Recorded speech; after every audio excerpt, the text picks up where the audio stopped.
Minister for Education. Thank you, sir. It's a great pleasure to be able to be here today in this House, or as we would often say in Morialto, è un grande piacere essere qui in questa casa oggi. The South Australian multicultural experience is one that is incredibly rich and indeed is the envy of many societies and communities around the world. And it is built on not just an accident of good circumstance and good fortune, but indeed the hard work of many communities when they have come to South Australia. Those trailblazers who worked so hard to establish their families and their communities in South Australia, and indeed to participate in the life of South Australia in helping to make our state more diverse, our enjoyment of life more rich and colourful, but it wasn't always easy.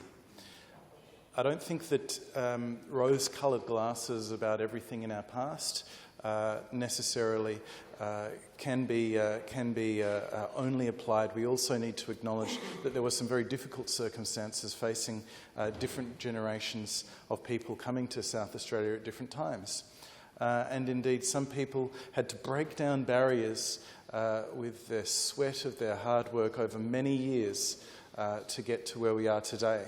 And I particularly commend all of those people in communities who did struggle with discrimination against them, whether it be in the schoolyard or in a workplace. Acknowledge that the struggles that many people went through to achieve the strong foundations for their multicultural communities in South Australia, whether it's in the 50s or earlier or in the 70s, the communities were different. And our community and our state has become better through that application and effort of so many who worked so hard. It was also very important that government policy respond to the needs of a changing community. And indeed it was visionary, I would suggest, during the era of the Tonkin government in particular, I think it was Murray Hill was the minister. I'm sure I see Norman Schuller nodding at me, so I trust that I'm correct here. Murray Hill did this work and it was critically important in establishing the South Australian Multicultural and Ethnic Affairs Commission more than 40 years ago now. And that framework was incredibly useful for South Australia to really affirm that it was not just a confluence of events and the arrival of communities from overseas that had formed a place in South Australia and people were starting to enjoy each other's company and get along better. But it was in fact government policy, supported by both sides of Parliament, the Conservative, the Liberal side, the Labor side, the Greens or Democrats I suppose, everyone else in the Parliament was supportive of this framework of multiculturalism within which we understood the South Australian community would be able to prosper. And I congratulate all of the parents of those reforms in the 1970s. Thank them for the efforts they've done. Thank the generations of community leaders who supported the work of SAMIAC over its 40 years. Currently Norman Schuller, and he has many outstanding predecessors as the chair of SAMIAC, and indeed all of those commissioners over the years, all of the people who worked in government. And the work of the South Australian Multicultural and Ethnic Affairs Commission has supported government policy in many ways, sir. It's supported communities in many ways. The trailblazing roles of many of those commissioners, not just as commissioners, but in the communities from where they've come and who they're representing, has been tremendously important. It's helped new communities coming to Australia to have the advice of the more well-established communities who have been here before.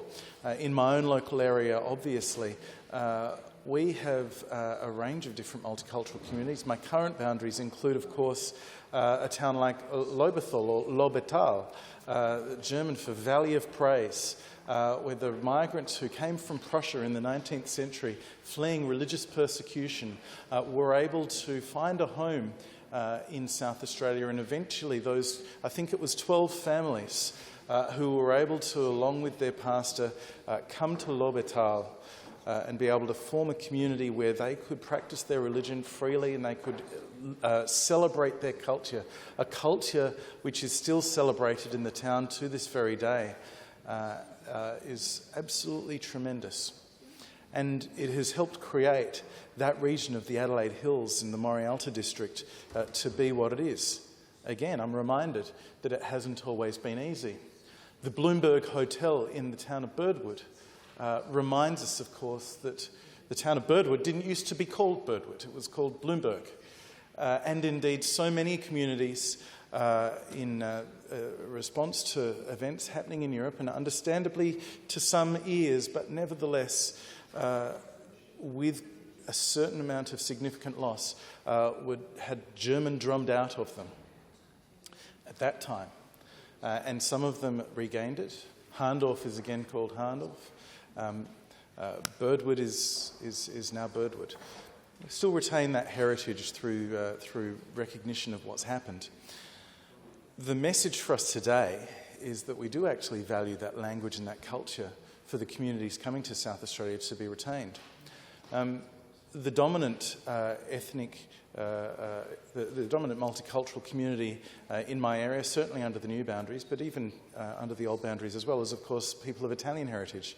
It's the 100,000 South Australians of Italian heritage, and many of them live in Morialta, which is a great joy to me. I've got 3 living in my house. And indeed, the impact of the Italian community on my local area, on the whole of South Australia, it's very difficult to understate. It's impossible to imagine South Australia without an extraordinary contribution made by the Italian community. And people from Italy came to South Australia, small numbers in the 19th century, larger numbers in the 1920s, but the post-war migration period was an extraordinary explosion of Italian culture and life in the late 40s, the 1950s, the 1960s. Many families, of course, with nonno, or in our family's case, coming to Australia, maybe with their friends, maybe encouraged to come to South Australia because they could get work and they could send money home to help support the family back at home. Often mum and the kids back in a town, whether it's Molinara or Altavilla Irpina or Paduli, or indeed a town very familiar to my family in San Giorgio La Malara. And the experience of so many families, not just in Campania and across Italy, was of course that the money that could be earned in Australia was good money, and Dad could keep sending money home, and then eventually, potentially 2, 3, 4 years later, the whole family might come out. And what an impact they have had. It was not always easy, though, for some of those families, and for many people around South Australia. They were encouraging their children not to speak Italian at home, and not just Italian, this is something familiar in other cultures too, but indeed to learn English. And it was because of a desire to integrate and to work hard. And we value the hard work and the impact that's had, but we have lost something in that lack of language. And I know that my children, we are so grateful that they can speak to their nonno, that nonno speaks to them in Italian. And I want them to have every opportunity to engage with their cultural heritage. And I think that one of the key messages that we as parliamentarians, and I'm sure that we all do it when we're talking to citizenship ceremonies, is to indeed encourage new South Australians who come from communities, come from countries where they have a language other than English. It is a gift. It is a gift to be able to share that with your children, so that as they learn English, they can also have that connection with the language of their parents, of their heritage and of their culture. And that is actually a gift to the broader South Australian community too, because not only do they then have agency that is enhanced by that language, having more and more people in South Australia who speak multiple languages is tremendously to the benefit of our economic future as well, because we know that multilingualism assists in the way that students can progress in all of their other subjects at school, just to name the school students. But it's also great to have many people in South Australia who are able to engage with people from different countries. And it helps with our intercultural understanding. I'll come back to the use of the word intercultural in its application to this bill at the moment. But I'm sure that all members would join with me in encouraging new migrants to Australia to keep telling the stories of their heritage and their culture to their children as they bring them up in South Australia's multicultural community, because that's tremendously valuable for a number of reasons. And I hope that when my children are in the schoolyard and attending school, that they will have some Italian. They may learn some other languages too. If we're very fortunate, hopefully they'll love doing so. I hope that they'll be able to talk about the stories of their nonno coming to Australia, their bisnonno, their bisnonna, and the extraordinary sacrifices and courage that their bisnonna and bisnonno showed in coming to South Australia. An entirely new country, new society, new language, but new opportunities. And they made great friends, and they've made a great contribution to our community. And I want my children to be able to tell those stories to their friends and learn the stories of the heritage and culture that they come in contact with as well. That's what I desire as a parent. I'm sure many do too. But as government policy goes, we also need to have an active stance on ensuring that our structure and our framework is contemporaneous and modern and best able to support the communities that are coming to South Australia now. And as I say, the leadership at SAMIAC has been doing a lot of this work over many years, and I'm really grateful that SAMIAC has been proactive in participating in citizenship ceremonies. The member for Hartley and I are regular attendees at the Campbelltown Citizenship Ceremony, for example, where we've been really glad in the last few years that SAMIAC has had a commissioner participate and share their own story of their journey to Australia. With the people there, making sure that they know that they're welcome, new citizens are welcome, and their own stories are celebrated too.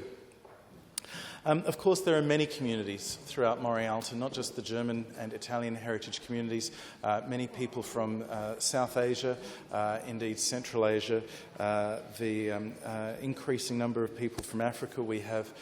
No longer is our community just focused on celebrating Christmas and Easter as our major religious celebrations, but we have many opportunities to celebrate Eid, to celebrate the Lunar New Year, to celebrate Pongal, to celebrate Diwali. Many of these have festivals that take place in our public spaces and our parks, and of course, throughout our community, many of them benefit from support through government grants and Multicultural SA. As Minister for Education, I'm particularly encouraged to be responsible for supporting our Ethnic Schools Association and our community language schools throughout South Australia. We have more than 100 community language schools, from the smallest and newest. We had a new one this year, which we were pleased to provide the teacher accreditations to at a celebration recently, to schools like the Vietnamese school. And Bin Nguyen was telling me they've got well in excess of 1,000 students at their 3 sites. An extraordinary volunteer effort, but indeed also some of these schools are big enough and support paid staff, but being able to share language and share culture with the children of those communities adds a lot to South Australia. And indeed the former government, I was pleased that they increased support for the Ethnic Schools Association in their last year in office. Not to be outdone, of course, this government had to therefore increase it further because there was still more work to be done, and I'm really pleased that we're able to give the most significant per student increase to our Ethnic Schools Association and all of those community language schools that it's had in decades when we came to office. The bill today, I think, will do a number of things to ensure that, as the SAMIAC has served us well for 40 years, continues to serve us well, but I think the bill can offer enhancements to that. I think that it's really important that the way that the language in the SAMIAC Act is used is contemporised. I think that the driving factors, I guess, informing the current framework were relevant in the 1970s. Of course, the experience of communities in more recent times has been different, and the challenges that they face is different. Of course, they're coming from very different backgrounds, potentially, in many circumstances than they had before, and indeed the existing government frameworks within which those challenges are faced have changed as well. Our schooling system has a really strong English language program, intensive English language programs, supporting particularly students from refugee backgrounds, or really any students who need that extra support in the English language to be able to successfully participate in our education system. Just at the moment, of course, that program is seeing fewer students coming in. But indeed, there is a level of expertise in that workforce that is very profound and significant. And indeed, of course, there will be further when the borders are lifted after the pandemic comes to its conclusion, or at least our society gets to the point with vaccinations that we can lift those borders at a national level. We fully expect that system to come on track again. Now, in the 1970s, of course, there were good teachers in the system supporting students from non-English speaking backgrounds, but it wasn't remotely in the same professional way that it is now. There are 40 years worth of supports from multicultural grants and SAMIAC and Multicultural SA that the current situation is able to build on. The bill reaffirms the importance of multiculturalism in South Australia. It reasserts the commitment of our government to continue and serve and deliver for the contemporary South Australian multicultural community. And I hope that this bill will certainly, when it is, the debate is concluded and the legislation has passed, I hope that the improvements will make sure it provides a framework for government's interaction with multicultural communities in South Australia that will last for another 40 years. Time will tell, but I'm very optimistic and confident that the improvements in the bill will help. I look forward to the reflections from the opposition in the weeks to come. I commend the Shadow Minister for Multicultural Affairs, the member for Ramsay, on her return to this portfolio, which she served as the Minister for Multicultural Affairs during the period where I was the Shadow Minister for Multicultural Affairs. I think I was certainly from 2016 to 2018. She may have even preceded that appointment by several months. But I know that this is an area that she enjoyed working in government. And I'm sure that she will appreciate the opportunity to re-engage as the Shadow Minister in this role. In commending her on her appointment as Shadow Minister for Multicultural Affairs, I offer my congratulations and my hope, my sincere hope that she'll continue to be the Shadow Minister for Multicultural Affairs for many, many, many, many, many years to come. I look forward to seeing her at many events in the community language schools, which I serve as Minister for Education, in the multicultural electorate of Morialta, where I look forward to seeing her at those events. And I hope that she'll represent the Labor opposition for, well, decades. I think that the Labor Party couldn't do better for a shadow spokesman from their ranks than the member for Ramsay. And I look forward to seeing her positive and constructive engagement with the government on getting the best possible outcomes. I'm absolutely certain that she will massively enhance the work that was done by her predecessor. The member for Ramsay is quite sincere in her engagement, in my experience, and I'm very sincere in my congratulations to her. I want to also reflect, and in thanking Norman Schuller, who was the speaker identified earlier as not only the Chair of the South Australian Commission for Multicultural and Ethnic Affairs, but also the long-standing President of South Australia's Jewish Affairs Council. I think I've got the title right. This year, indeed late last year, but this year saw the launch of a very important new institution recognising the particular challenges and circumstances of Mr. Schuller's own community, the Jewish community in South Australia, with the launch of the Holocaust Education and the Holocaust Museum and Andrew Steiner Education Centre in Victoria Square, just off Victoria Square, Wakefield House, next to the Catholic Archdiocese buildings. I'm really pleased as Minister for Education to have played a role in providing funding to the Steiner Centre and the Holocaust Museum in developing their education program, and indeed as the Minister responsible for the History Trust, which has provided further funding to their establishment. And I commend the Morrison Federal Government, in particular James Stevens, the Member for Sturt, and Josh Frydenberg, the Treasurer, in their provision of $2.5 million for the further development of that program. I commend all of the board, all of the people working on it, and I know that it too will play a really important role in South Australia's multicultural future, and I commend to every member the museum, and I encourage you all to pay it a visit.